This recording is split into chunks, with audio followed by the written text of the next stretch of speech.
Hello दोस्तों, स्वागत है आप सबका आपके अपने इस यूट्यूब चैनल पे। और आज हम क्वेश्चन लेके आए हैं अभ्यंतर और बाह्य प्रयत्नों से संबंधित। कुछ एग्ज़ाम में आए हुए हैं और कुछ आ सकते हैं, इम्पोर्टेंट क्वेश्चन है। तो देखिए आपके कितने क्वेश्चन आते हैं, कितने सही होते हैं। तो देखिए पहला क्वेश्चन है, लघु सिद्धांत कौमुदी अनुसारेण अभ्यंतर प्रयत्नः कतिधा भवति। तो ये देखिए फर्स्ट ग्रेड 2015 में आया हुआ है संस्कृत वाले में। तो इसके ऑप्शन है एकादश, द्वादश, पंच, द्विधा। लघु सिद्धांत कौमुदी के अनुसार आभ्यंतर प्रयत्न कितने हैं? तो अब देखिए लघु सिद्धांत कौमुदी के अनुसार पूछा है तो आभ्यंतर प्रयत्न है 5। दूसरा क्वेश्चन देखिए, यण वर्णानाम उच्चारणे बाह्य प्रयत्नस्य नाम अस्ति। यण वर्णों का उच्चारण बाह्य प्रयत्न कौन सा है? तो देखिए ऑप्शन है अल्प प्राण, महाप्राण, घोष, विवार।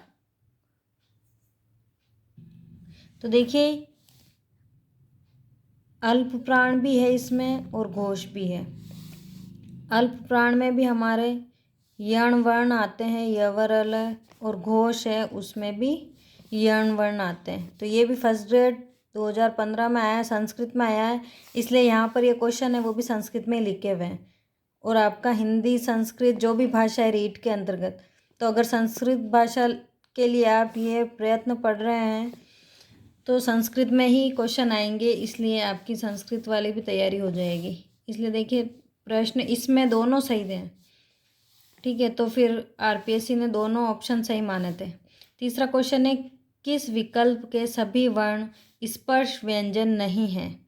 यह आया दोस्तों सेकंड ग्रेड हिंदी 2019 में, इसलिए हिंदी में लिखा हुआ क्वेश्चन। तो किस विकल्प के सभी वर्ण स्पर्श व्यंजन नहीं है पूछ रहा है ना, इसका ध्यान रखना दोस्तों, नहीं है, इससे बहुत बड़ी दिक्कत हो जाती कभी कभी। तब ये देखिए स्पर्श व्यंजन हमको पता है कैसे लेकर म तक जो वर्ण है वो स्पर्श व्यंजन कहलाते हैं, ठीक है। तो अब देखिए यहाँ पर ये चारों स्पर्श व्यंजन हैं, ये चारों स्पर्श व्यंजन हैं, ये चारों स्पर्श व्यंजन हैं। इसमें देखिए दोस्तों ये आ गया, ये अंतस्थ वर्ण है, ठीक है। इसलिए हमारा ऑप्शन हो जाएगा कि स्पर्श व्यंजन नहीं है, मतलब फोर्थ ऑप्शन हो जाएगा कि इसमें यह आ गया अंतस्थ वर्ण। बाकी तीनों स्पर्श व्यंजन थे लेकिन एक यह आ गया, इसलिए ये स्पर्श व्यंजन नहीं है।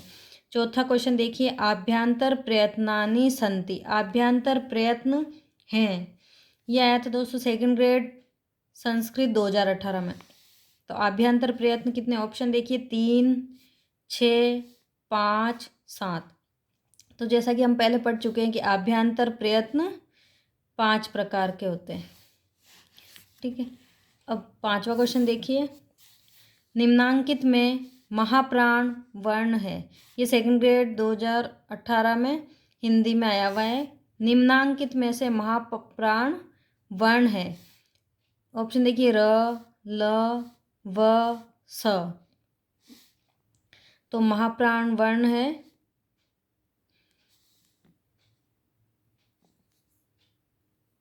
हाँ, तो दोस्तों हम महाप्राण वर्ण के बारे में बात कर रहे थे। ऑप्शन थे र, ल, व, स। तो देखिए ये र, ल, व ये अंतस्थ वर्ण भी हैं और अल्प प्राण में आते हैं तीनों, और ये जो स है वो है महाप्राण, ठीक है। अब देखिए यहाँ पर सबसे इम्पोर्टेंट ये बात है कि ये जो तीनों श है वो तो आते हैं महाप्राण में, और इनके साथ जो ऊष्म वर्ण है ह, वो आता है अल्प प्राण में, इनके साथ आता है, ये रलवे के साथ ह आता है। तो ये इम्पोर्टेंट चीज़ ध्यान रखनी है। छठा क्वेश्चन है, सिद्धांत कौमुदी के अनुसार आभ्यंतर प्रयत्न है। अब देखिए दोस्तों पहला क्वेश्चन जो हमने देखा था उसमें था सिद्धांत कौमुदी के अनुसार, और यहाँ पर सिद्धांत कौमुदी के अनुसार आभ्यंतर प्रयत्न पूछे हैं। तो देखिए सिद्धांत कौमुदी के अनुसार आभ्यंतर प्रयत्न 4 माने गए हैं। 7वां क्वेश्चन है, प्रयत्न कितने हैं। अब ये देखिए प्रयत्न पूछ रहा है, प्रयत्न कितने प्रकार के हैं, ठीक है। प्रयत्न को और प्रयास भी कहते हैं, अगर प्रयत्न की जगह प्रयास लिखा हुआ आ जाए कि प्रयास कितने प्रकार के होते हैं या प्रयत्न कितने प्रकार के होते हैं, तो इसका ऑप्शन देखिए 3, 4, 2, 1। तो अब देखिए दोस्तों, प्रयत्न 2 प्रकार के होते हैं, हमने पढ़ा था। फर्स्ट तो है आभ्यंतर प्रयत्न और सेकंड है बाह्य। ये 2 प्रकार के प्रयत्न हैं। देखिए 8वां क्वेश्चन, स्वर से संबंधित बाह्य प्रयत्न है उदात्त, अनुदात्त, स्वरित, सभी। तो देखिए दोस्तों, स्वर से संबंधित बाह्य प्रयत्न है, ये सभी हैं दोस्तों। अनुदात्त भी है, उदात्त है, अनुदात्त है, स्वरित है और यहाँ पर ये सभी। तो आंसर ये से ही हो जाएगा, ये सभी। 9वां क्वेश्चन देखिए दोस्तों, व्याकरण की प्रक्रिया दशा में अ किस आभ्यंतर प्रयत्न में आता है। देखिए दोस्तों, अ जो है, अ वर्ण है, उसकी 2 प्रकार की दशाएं बताई गई है। एक तो प्रक्रिया दशा और एक बताई हुई है प्रयोग दशा। ठीक है। हाँ, तो देखिए दोस्तों, अ जो है उसकी 2 दशाएं बताई, एक तो प्रक्रिया दशा और एक बताई थी प्रयोग दशा। तो यहाँ पर क्वेश्चन है कि प्रक्रिया दशा में अ किस आभ्यंतर प्रयत्न में आता है, तो इसका सही आंसर होगा विवृत। ठीक है। अगर प्रयोग दशा के बारे में पूछता कि प्रयोग दशा में अ किस आभ्यंतर प्रयत्न में आता, तो फिर वो आता संवृत में। ठीक है। ये संवृत और विवृत और स्पष्ट में हमको पता है व्यंजन आते कैसे लेकर म तक वर्ण। ठीक है। अब देखिए अगला क्वेश्चन, आद्य प्रयत्न कितने हैं। ऑप्शन है 4, 5, 11, 7। अब देखिए दोस्तों, आभ्यंतर प्रयत्न है उन्हीं को ही आद्य प्रयत्न भी कहा जाता है। तो अगर आद्य प्रयत्न लिखा हुआ आ जाए वहाँ पर तो हमको कंफ्यूज नहीं होना है। आद्य प्रयत्न और आभ्यंतर प्रयत्न एक ही हैं। तो हमने ये क्वेश्चन पहले कर रखा है कि आभ्यंतर प्रयत्न अथवा आद्य प्रयत्न कितने हैं, तो यहाँ पर होता है 5 है। 11वां क्वेश्चन है, बाह्य प्रयत्नों की संख्या है।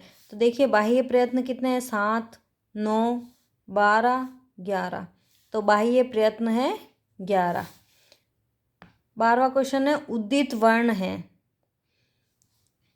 ऑप्शन देखिए ख, ल, स, अ। देखिए दोस्तों, उदित वर्ण जो है, स्पर्श वर्ण जो होते हैं उन्हीं को ही उदित वर्ण कहा जाता है। तो हमने देखा स्पर्श जो वर्ण है वो है क से लेकर म तक। ठीक है। तो अब हमको यहाँ पर उदित वर्ण भी लिखा हुआ आ सकता है और स्पर्श व्यंजन भी, स्पर्श वर्ण अथवा स्पर्श व्यंजन भी लिखा हुआ आ सकता है। तो अब हमको बताना है, तो देखिए उदित वर्ण जो है वो है ख, क्योंकि क से लेकर म तक में जो वर्ण आ रहा है वो ख है। ल है वो अंतस्थ वर्ण हो जाएगा, ये ऊष्म वर्ण हो जाएगा और ये स्वर हो जाएगा। तो यहाँ पर क से लेकर म तक जो वर्ण आ रहा है उसमें ख आ रहा है। तो देख दोस्तों, ये आप बताइए कि आपके कितने क्वेश्चन सही हुए हैं और आपको ये प्रश्नोत्तरी कैसी लगी। धन्यवाद।